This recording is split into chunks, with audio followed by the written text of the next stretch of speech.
Matthew this Sunday morning, Matthew 22, and hopefully you get yourself a Bible and you can come right along with us. We use a King James Bible, and the reason is because it retains the mystical language. It doesn't change the language in order to make it easier to understand. That's one of the faults of a lot of the Bibles that are out today. They're revised and so forth and so on to make it easier for you to understand.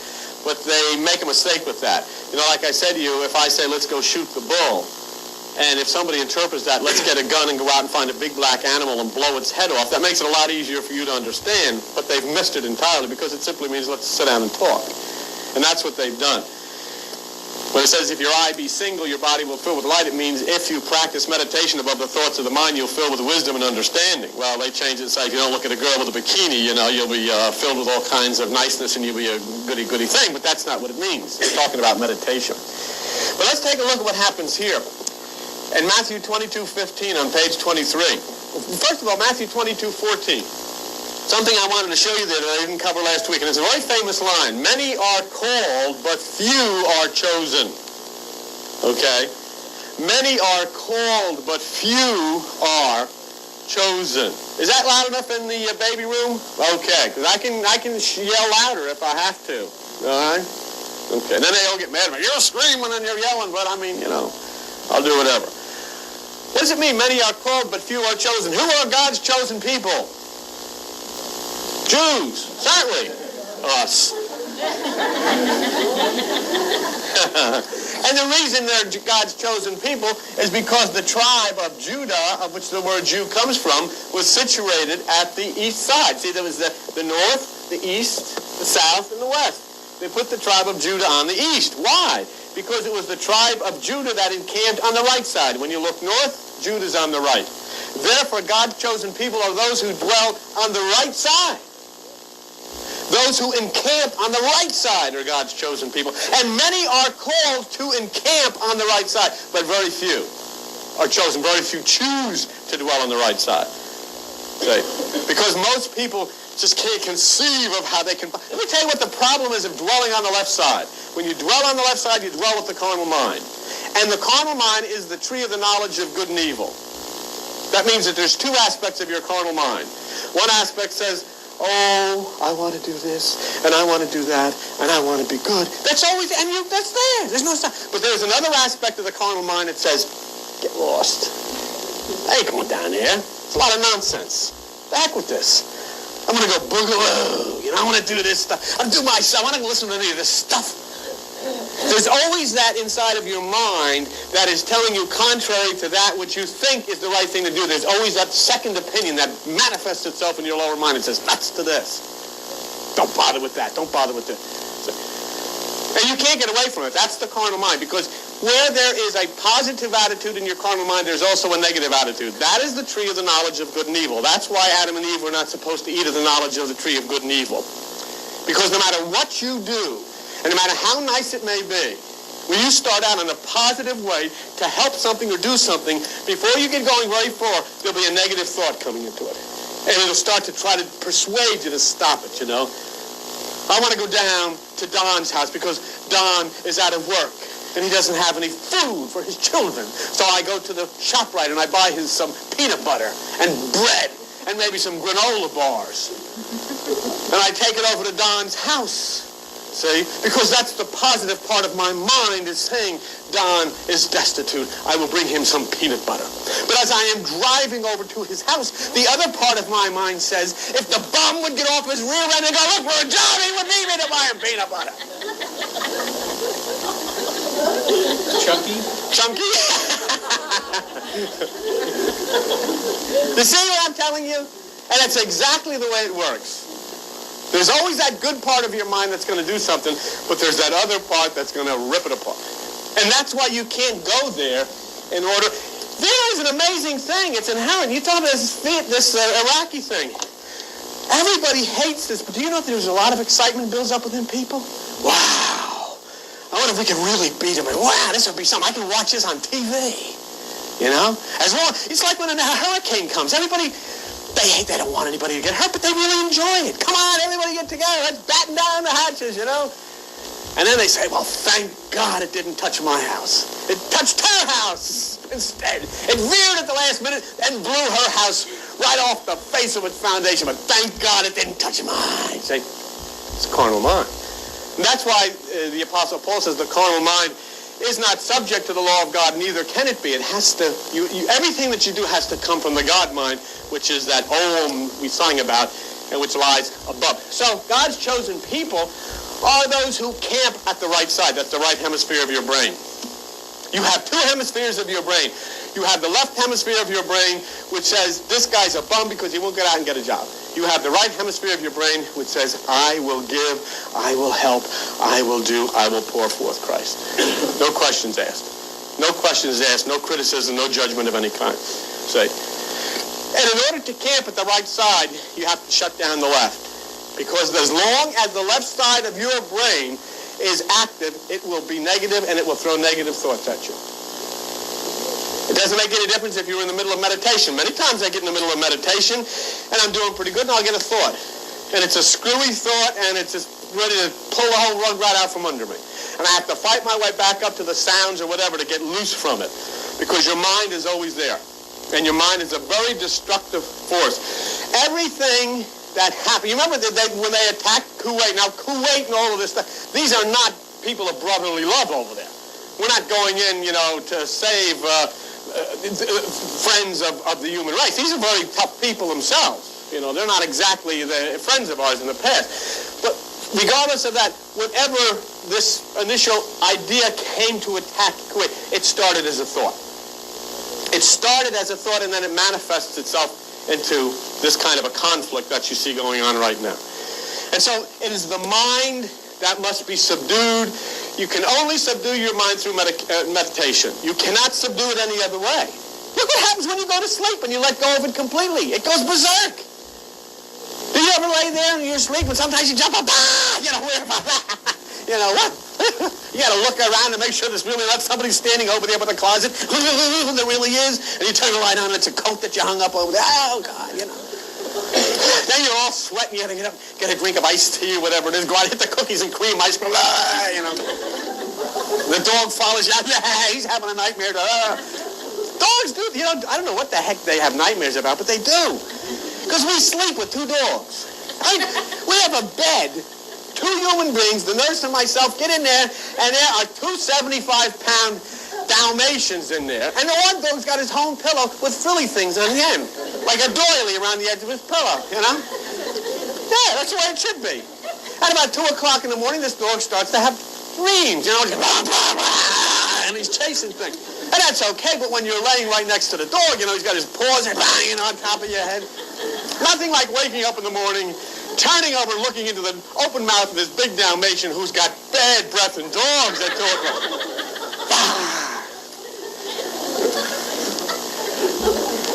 I don't know what kind of a carnal mind a dog has or where he was running, but at 2 o'clock in the morning, that dog was taking off. And everybody better jump out of the bed because you got two big, strong legs with big nails on them like panthers, thrashing about. So the carnal mind, the human mind, is a thing that keeps us in this camp. See, that's the Western side is the side of intellect and biblical mysticism. The Eastern side is the side of spirit, the right side. And the way that is, this is where the sun rises in the east. So the light comes from the east. Wisdom comes from the right side of your brain. What is it that puts the light out? What is it that overwhelms the sun and makes darkness? That which moves in from the west. When the west encroaches on the east, there's no more sun. And you see it happening now, but you're going to see it a lot less because now the sun is beginning to rise after its birth on December the 25th, and there'll be more and more light each day. So what this means is it is the intellect. When you start to figure this thing out and think that you've got it all figured out, it's the intellect which will override the spirit. Then you'll say, I know all about this. And you don't know anything. Or I don't know if I believe that. It's irrelevant whether you believe it. But all of that comes from this area here, where you try to figure things out and try to work things out. You can't do it. You just make a big mess out of it. But when you dwell here, you see, right here, Mr. Bush and Mr. Hussein are trying to figure out what to do for their own respective sides. But if they stay the way they're going, thousands and thousands of men, women, and children, animals, and forests are going to be obliterated and destroyed. If they were to turn and rise up into this area of Christ consciousness, Buddha consciousness, whatever you want to call it, it would be all over like that. Because there, above that place where there is no thought comes the wisdom of peace and understanding. There is no possibility of shooting at anybody. Matthew 22:15. The Pharisees took counsel how they might entangle him, who is Jesus, in his talk. Jesus was a mystic. He was a Nazarene, say. And a Nazarene was a group which actually, a sect that was inherited from the Buddhists. When the Buddhists moved out of India, many Buddhists came towards that which we know as Palestine now, and they were proselytizing their religion, and they converted a group of people called the Essenes. Out of the Essenes came that which was the Nazarenes. A long time before that, before the Essenes, the Nazarenes had been touched by those same Buddhists back in the early days of what you know as Samson. He was a Nazarene. They let their hair grow long because that hair that grew out of them was a symbol of spirit, see? Jesus was a mystic. He never talked about going to church. He didn't say read a Bible. Show me where he said read a Bible. Show me where he said go to church. He never said go to church. He never said read a Bible. In fact, he was so enamored by these great churches, he walked down the street and said, there's going to be one brick left laying on top of another one. He said, forget that. What was he concerned about? You. Inside of you. He didn't point to some far-off God who was going to come down and save you. He said, you are the light of the world. The kingdom of God is in you.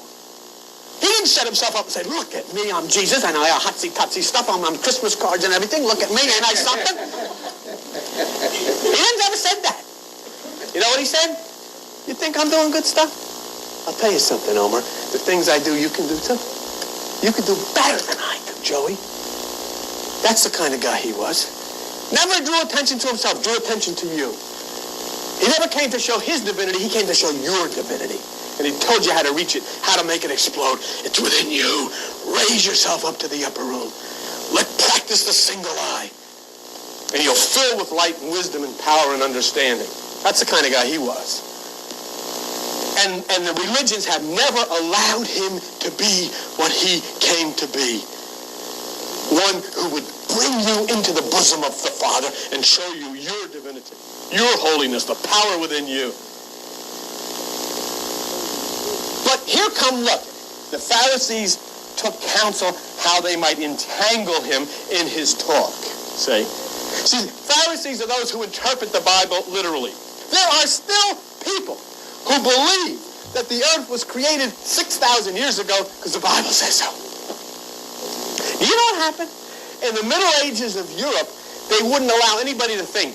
If you had a book, or if you said, you know, I don't know if this is true, they threw you in jail. Galileo said, hey, wait a minute. He said, you got this wrong. He was an optometrist. He was an astronomer. He says, it's not the sun that goes, it's the earth that circles the sun. They put him in jail because it disagreed with the Bible.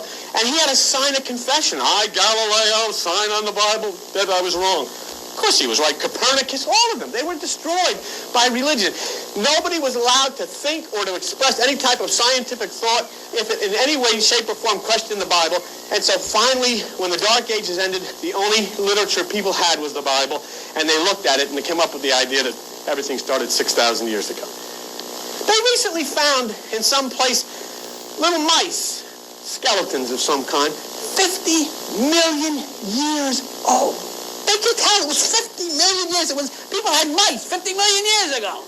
And not only that, there was mouse traps there. No, I added that. I added that just to see if you were paying attention. 2 little frozen mouse traps. Huh? And they're not sure, but there was scribbled in the wall of the cave, decon or something like that. You know, that's mouse stuff. And there was no, I won't go on with this. But there's mice 50 million years ago. What the heck would there be mice for unless there was people around with food? What are they going to eat? Well, I can't wait till people get created. Now we can go into their houses and run around in between the walls and all of that stuff. Yeah, there got to be cats.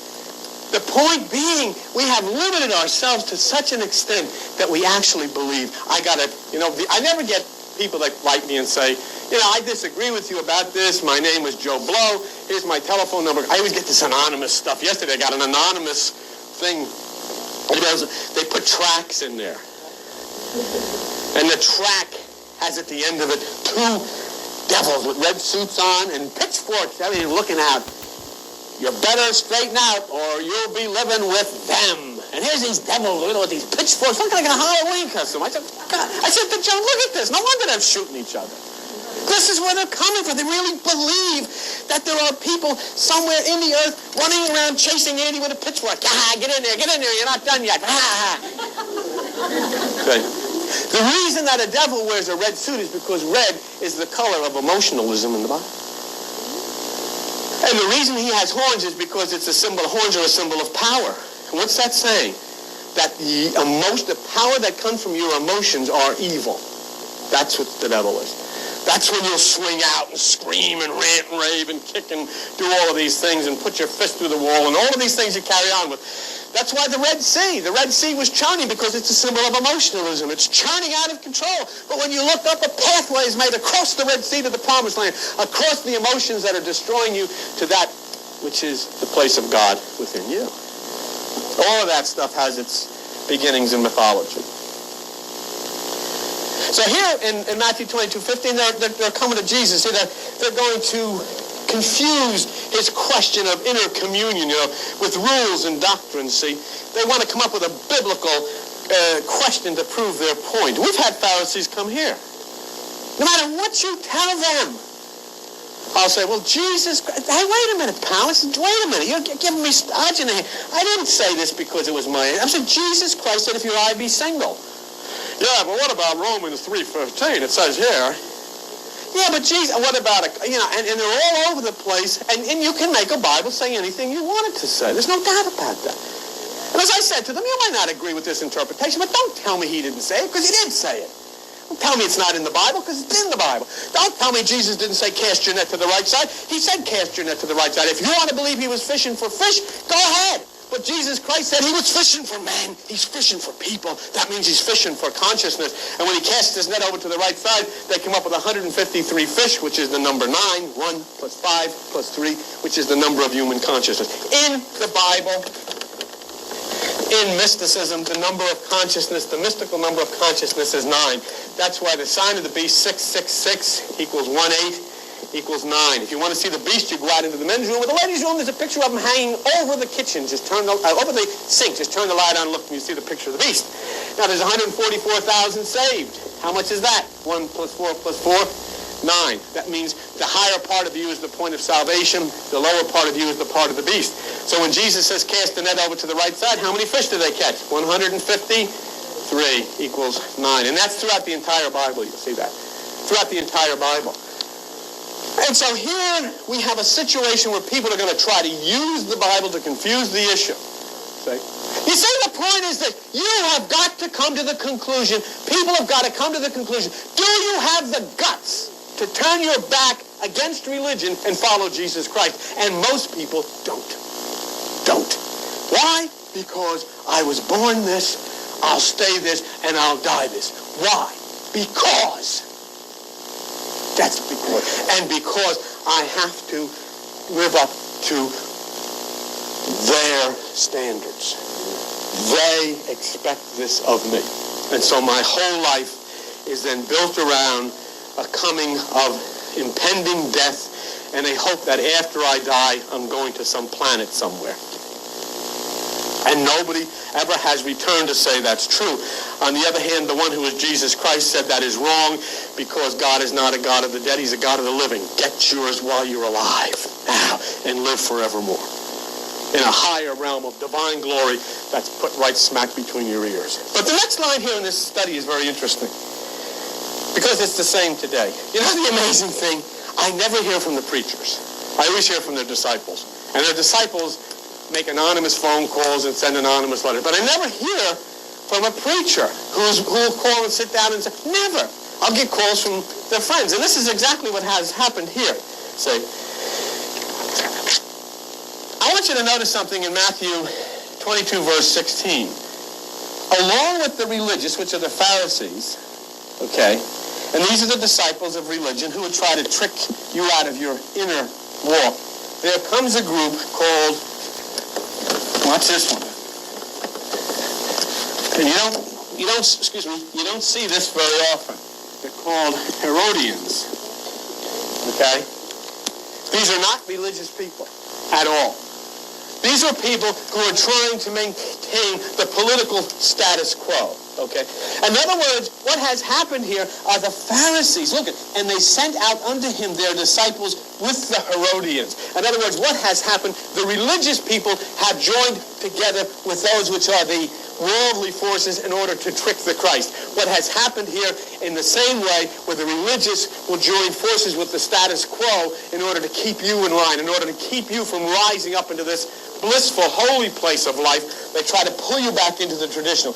Herod is the evil influence. Look at that word. Do you see that word? I got it spelled wrong. How are you going to say that word?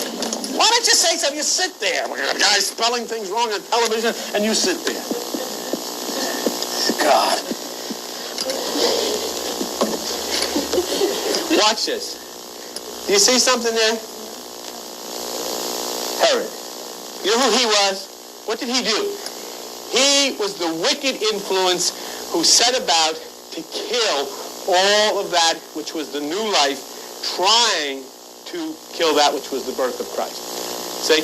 Now look who the religious people there have joined together with in order to come against Jesus. The religious people have joined together with that same negative influence in trying to destroy that which is being born new out of the consciousness of man. Anything they can do, whatever it takes, and they do it today. See? It's the desire nature. What does it? It is the desire nature. It is the emotions. It is your concern about what your mother is going to think. What is my father going to think? What are my friends going to think? What is the church going to think? All concerned about those people. What are they going to think? And as that starts to move within you, you'll start to hear from them. I think you're getting involved in a cult. I mean, I heard myself when I used to wear, after all, we were born such and such a religion.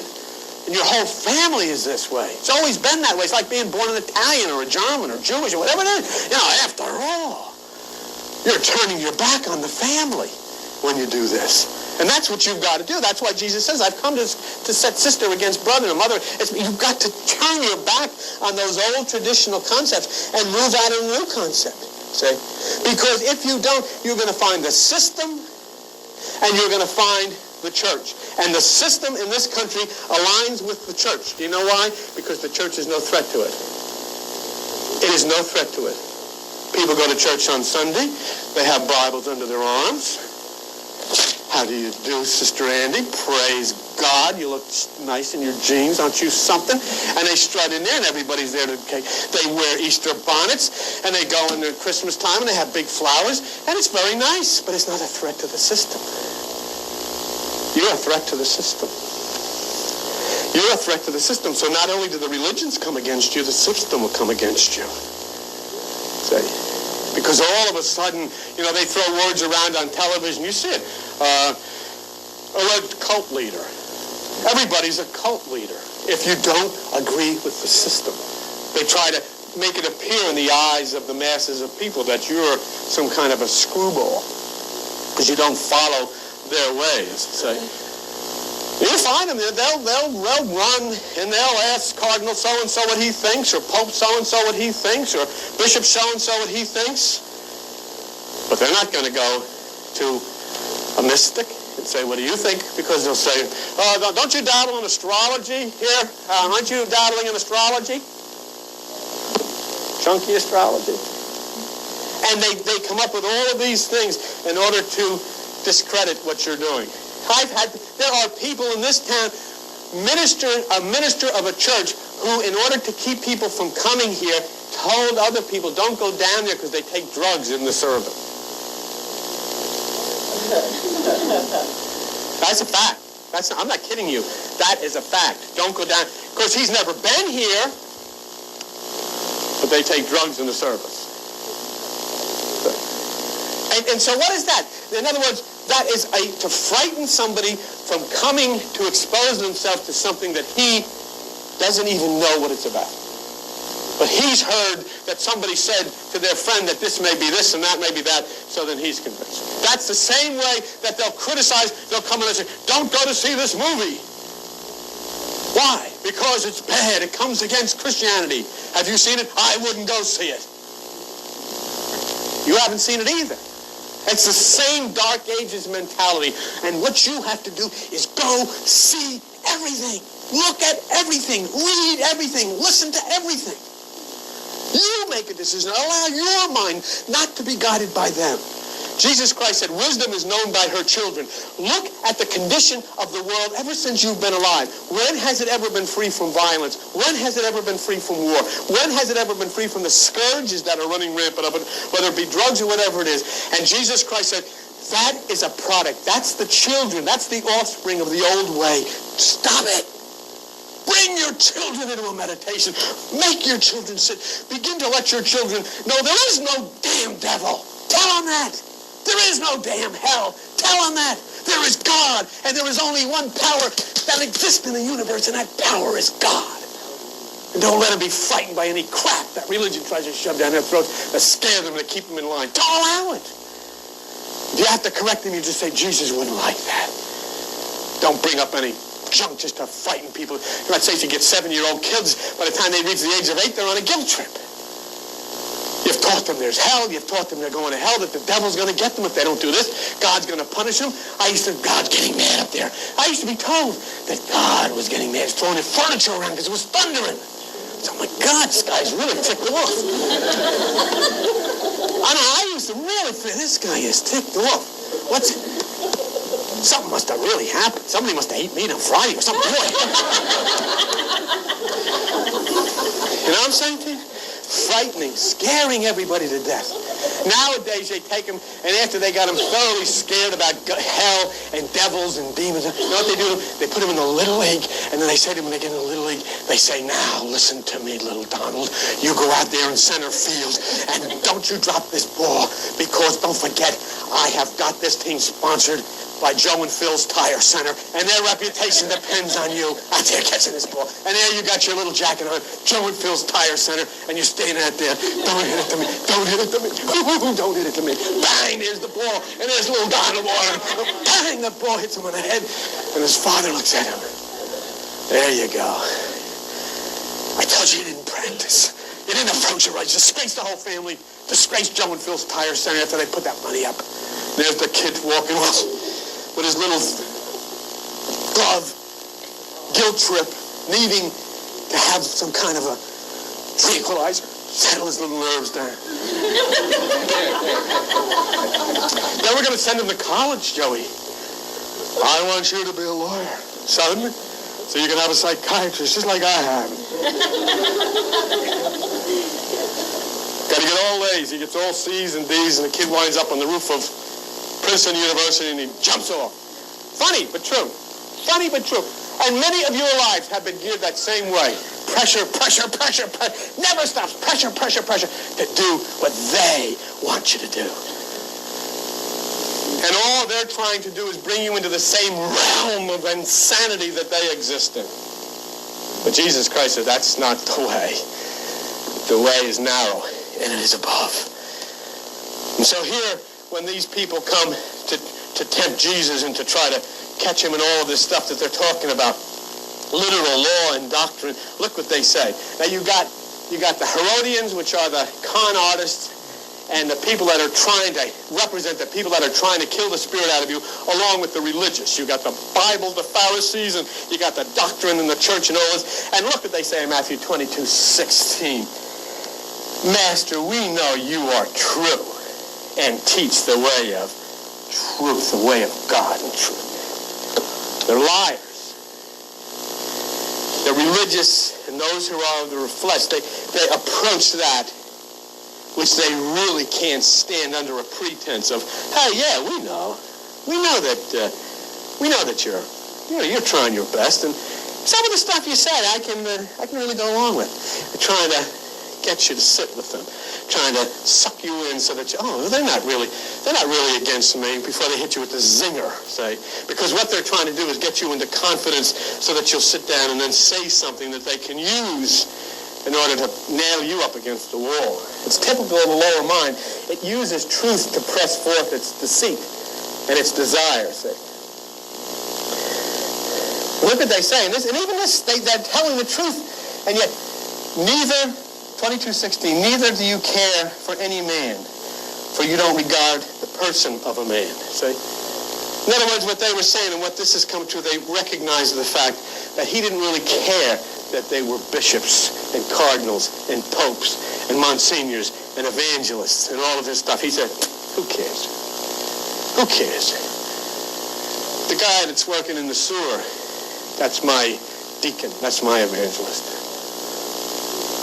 Do you understand what I just said? I said the guy that's working in the sewer is his evangelist. He doesn't care about the Pharisees. He doesn't care about the popes. He doesn't care about the bishops and the monsignors. He doesn't care about all of that stuff. He doesn't regard any title whatsoever. He doesn't regard it whether you got slacks on or whether you got a skirt on, whether you got a Bible or what. He doesn't regard any of that stuff. He does not regard anything that's stuck on you from the outside. He regards it what's bursting forth from the inside. What is it? What is it? And the guy that comes out of the sewer after a hard day of work could sit down with you, and while all the evangelists are telling you, you're a worthless sinner, you're going to hell, you're a worthless sinner, you got to give up this, you got to give up that, you got to do all of these things, you got to go to church. This guy could climb out of the sewer and one night sit down, come over, clean himself up, come over to your house and say, you know what? Jesus said, you're the light of the world. The kingdom of God is within you, and if you focus within yourself, you'll open a beautiful part of your mind, which is the right hemisphere. The doors will swing open, you'll enter in there, and you'll have wisdom, and you'll actually be one with God. That's what the guy out of the sewer can tell you, that those evangelists and religious people haven't the slightest idea of anything of the kind. Jesus knew that. So he never got caught up in religion. The only time that he got caught up in religion was when he was going to disrupt the service. He used to go out in the cornfields. It was illegal to pick corn on the Sabbath. So he'd go out there with the guys. He knew where the rabbis used to hang out. And he'd wait for them to come along. He'd see about 3 of them walking out by the field. He said, okay, what are you going to do? Let's pick some corn. You can't do that. Pick it. Pick it. And he'd go over there. Are they looking? Are they looking? Yeah. Challenging them. Pick that corn. I'm picking corn out. Here's what I'm doing. You can't do that on the Sabbath. Oh, yes, I can. Picking a whole ear of corn this time. Corn on the cob. Pick it right off that, what does it come off, a bush? Whatever it comes over. Pick that corn on the cob. Don't you say nothing about that. Pick that corn right off the cob. What I'm going to do, they say, you evil person, picking corn on the cob on a Sunday. You evil person you are, you Jesus, you. Oh, little nuts you got hanging around with you. Cut your hair.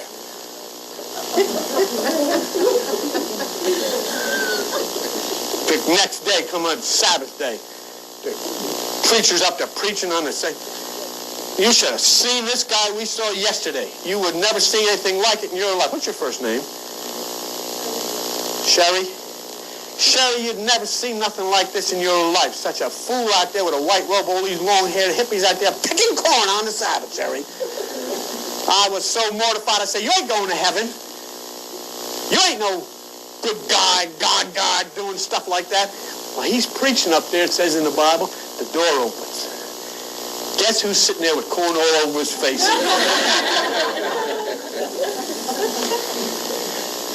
What he said, here I am. What are you coming in here for, you troublemaker? Got corn, wipe your face off all that corn all over your face. Because I'm coming in here to heal somebody. You can't heal nobody, it's the Sabbath. I'm going to heal some. Stick your hand out there. Stuck his hand out, healed his hand. But that's simply saying, when helping and when love gets in the way, when doctrines and rules and regulations get in the way of love, and it's of the devil. When that love manifests within you to touch people, break every rule, break every law, break every tradition, break it all. Don't make any difference. Break the law, break the rule, break the church laws, crash through the church, knock out the stained glass, sit down there and heal and help and lift people up to peace and love. All that stuff's got to get out of the way. All that religious junk's got to get out of the way. And that's what Jesus Christ was all about. You look at the book, you read about him and you'll find a man that you never knew. You read about Jesus Christ and you'll find a Buddha, you'll find a Krishna, you'll find a Zoroaster, you'll find a man that you never knew anything about because those people have taken his words and twisted them, hoping that you'd never look in that book to see what he really said. When that man that they said, hey, he's coming back riding a white horse. And the man himself says, the kingdom does not come as to be seen, because it's within you. They say, oh, ask Jesus to come into your heart. Jesus Christ himself turns around and says, my friends, don't ask me for anything. It's in your book. The Father loves you. You go right to the boss. Don't you ask me for nothing. And Jesus will intercede on your behalf, saith the preacher. And Jesus says, and I'm telling you something else, I ain't going to pray for you either. It's in the book. It's amazing to me, but you know what? They've depended on the same type of ignorance that was the part of their foundings coming out of the Dark Ages to still be with you now. That's why I say to you, go to the bookstores and read about Buddha, read about Krishna, read about Jesus, read about everything. Take down the stars, read about the stars, open yourself up, learn, seek, knock, ask. That's what Jesus said. Ask, seek. Don't just listen to somebody saying this is the way it is. Say that's not the way it is. I'm going to find out the way it really is and go look and seek and understand things and open yourself up. Be part of things. That's right. So, you remember last week? What happened? We were teaching last week. Joey, were you here? Sure you were. I knew that. I just want to remember if you knew that. A lot of people sleep through this, or they go through these things, see? Some of you people have been sitting here thinking of things this whole time, having these little escapades going on in your head. See, some of you have actually had a drama going on in your head. The whole time I've been speaking, you've been going through this little drama in your head. Haven't you, Andy? But last week, Andy, God said, listen, I'm inviting everybody to my son's wedding, but they ain't coming. Say, they ain't coming to the real wedding. So you know what? Go out to the highway. And anybody you find sitting in the highway, you bring them in. Good or bad. I don't care. Doesn't make any difference what that person does. When that person finds the way within themselves up to the highway, the higher consciousness, the way into the right side, that spirit will grab you and take you into that wedding. It's like I said last week, I was sitting up there on the highway, right? Joe standing up there. Yeah, I'm bad, but I'm going to the wedding. Woohoo! I'm going to the wedding. Waiting for he ain't coming back in a big white horse, coming back in a big white stretch. Pull up there and say, get in the back there, Joe. Have yourself a little like new wine. I'm taking you to the wedding. Bring Linda if you want. Say, doesn't make any difference who you are. It doesn't make it. So get all the negativity of what you thought, the people, get all that negativity, flush it away. Go to the bathroom, stand up, put your head in there and flush all that negativity away. It won't hurt, just get your hair a little wet. So put that, there it goes. It's all that negativity. Go negative. Woo! There's the negativity. And dry yourself off. Come out and said, I am not negative anymore because Jesus Christ said, I am the light of the world. He dwells within me. He has showed me the upper room. He has shown me the door to the right side. And I got to sit in there. And it doesn't make any difference what your parents say. It doesn't make any difference what the government says. It doesn't make any difference what cops are. Or it doesn't make any difference what religious people say. Inside of you is the kingdom of God. And inside of you is the doorway to nirvana, to the kingdom, to peace, to love, to a new you. That doesn't cost you a dime. Don't send anybody a penny to find that because it's free. Absolutely free. That's something else. That is something else. Well, how do you like that? We didn't even get halfway through this thing. Now we're going to do that next week. Stuff falling all over the place. Nobody cares.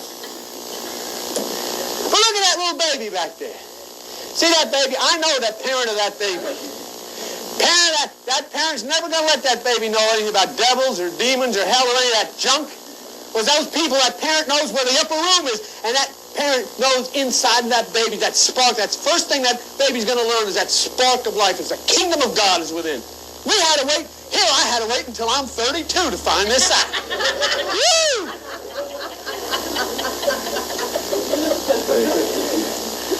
So, I kidded with you today because I was in that kind of a mood. But I think we got the point across. I think we got the point across. And I want you now to just take that same feeling of what you can do. If Jesus Christ is right, you actually could touch the right hemisphere of your brain and set off an explosion of vibration of peace and love that can change things in your house, can change things in you, can change things in your family. It doesn't make any difference what any doctor says, doesn't make any difference what any teacher says. This special thing is, because remember, that doctor and that teacher, they also only use 10% of their brain. You're going to that 90%. You're casting your energies to the right side, to awaken that cells on the right side. So all bets are off for the future. Now, many of you are going to see this tape months from now. I'm not any prophet or predictor. I just know that what's going on in the universe, the movement of Uranus into Aquarius, this Aquarian age, this is a time of a coming of Christ and a new order, a new age, a new life, a new peace, a oneness of Christ. And that things are going to be right, and they're going to be set right. And those people who are going to continue to dwell in the lower are going to be shaken to their shoes by what's going to happen. That's why it's so important that you plug in and touch this energy that's coming. Do it in your house. Do it wherever you want. I'd suggest, too, that you come out here. Get involved on a Tuesday night. And I'd like you to come out tomorrow night, too, because to put the energy up to what's coming with this rack situation. But do that. You can do it in your own bathroom. You can do it in the car. You can do it in the car. Turn the radio off. Listen to the tires for about 10 seconds. And just focus yourself up there in that upper room. Just understand something amazing. Here's your head. There's a magnificent computer right inside of that head of yours. A computer that is beyond anything that's ever been created by IBM or anybody could never even conceive of the computer. And all that you and I have learned to use so far is the 10%. And actually we haven't even learned to use that because that's been using us.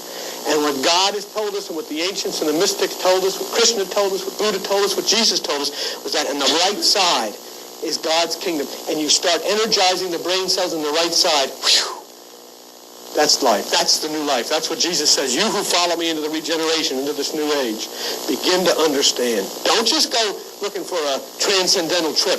You're going seeking the mind of Christ. And I'm telling you, it is in your head waiting to be discovered. And all you have to do to discover it is shut down the left side and raise your consciousness and start activating the right side. And once you get up to that mountain, everything that you need for your new life and this new adventure and to plug into the universal harmony is already there. You don't have to do a thing. It's all there for you. Amen. Thank you.